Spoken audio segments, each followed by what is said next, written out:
క్రీస్తునందు ప్రియమైన సజీవవాహిని శ్రోతలందరికీ మన ప్రభువును రక్షకుడైన యేసు క్రీస్తు ప్రభు నామంలో మీ అందరికీ వందనాలు తెలియజేస్తా ఉన్నాను. పణంగా పెట్టిన ప్రాణం అనే అంశాన్ని ఈరోజు మనం ధ్యానించుకుందాం. పట్టణపు వీధుల గుండా నేను నడుస్తున్నప్పుడు చేతిలో పక్షులున్న పంజరాన్ని ఊపుకుంటూ నా వైపు నడిచి వస్తున్న ఒక బాలుడిని చూచాను. ఆ పంజరంలో 3 చిన్న పిట్టలు చలితోనూ భయముతోనూ వణుకుతూ ఉన్నాయి. నేను ఆ బాలుడిని ఆపి అడిగాను, ఏం పట్టుకున్నావు బాబు అని. ఏవో మామూలు పిట్టలు అని జవాబిచ్చాడా పిల్లవాడు. వాటితో ఏం చేస్తావు అని అడిగాను. ఇంటికి తీసుకుని వెళ్ళి ఆడుకుంటాను, వాటి రెక్కలు లాగుతాను, ఈకలు పీగుతాను, అల్లరి చేస్తాను, వాటితో ఆనందంగా గడుపుతాననే సమాధానం ఇచ్చాడు ఆ పిల్లవాడు. కానీ వాటితో నీవు తొందరగా అలసిపోతావు, మరలా ఆడుకోవాలనిపించదు, అప్పుడు ఏమి చేస్తావని ప్రశ్న వేశాను. అప్పుడు నా దగ్గర పిల్లులున్నాయి, వాటికి పక్షులంటే ఇష్టం, వాటికి ఇస్తాను అని నాకు సమాధానం ఇచ్చాడు ఆ పిల్లవాడు. కొద్దిసేపు నేను మౌనంగా ఉండి ఆ పక్షులకు నీకు ఎంత కావాలి అని అడిగాను. మీకెందుకు ఈ పక్షులు? ఇవి కేవలం మామూలు పక్షులు, అవి పాడవు, ఆనందంగా ఉండవు.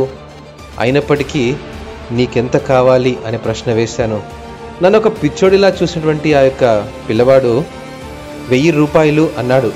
నేను జేబులో నుంచి 1000 రూపాయలు తీసి ఇచ్చిన మరుక్షణం ఆ పిల్లవాడు పక్షులున్న బోను నా చేతిలో పెట్టి తుర్రుమని వెళ్ళిపోయాడు.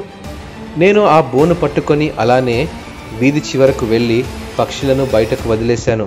పుల్పిట్ మీద ఖాళీ పంజరాన్ని చూపించినటువంటి ఒక పాస్టర్ గారు ఈ కథంతా చెప్పడం ప్రారంభించాడు.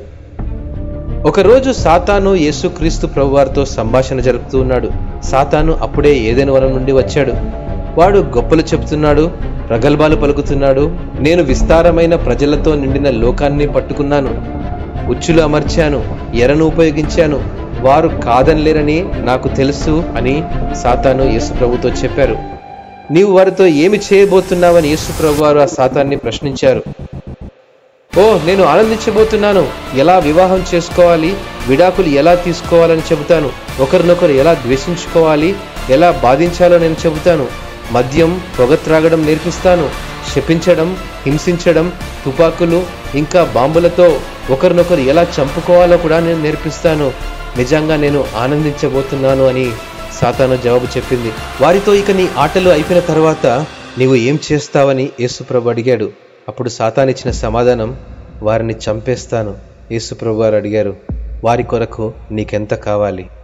మీకు ఆ ప్రజలు అక్కర్లేదు, వారు మంచివారు కాదు, ఎందుకు వారిని దగ్గర చేర్చుకుంటున్నావు? వారు నిన్ను ద్వేషిస్తారు, ఉమ్మివేస్తారు, నిన్ను శపించి చంపేస్తారు, మీకు అక్కర్లేదు ఆ ప్రజలు అని జవాబిచ్చింది ఆ సాతాను. యేసు ప్రభు వారు మరలా అడిగారు, ఎంత అని, నీకెంత కావాలి అని ప్రశ్న వేశారు.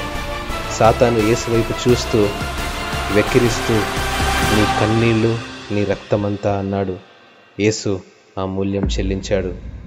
పణంగా పెట్టిన తన ప్రాణం ద్వారా వెలలేని మన జీవితాలకు విలువను చేకూర్చాడు.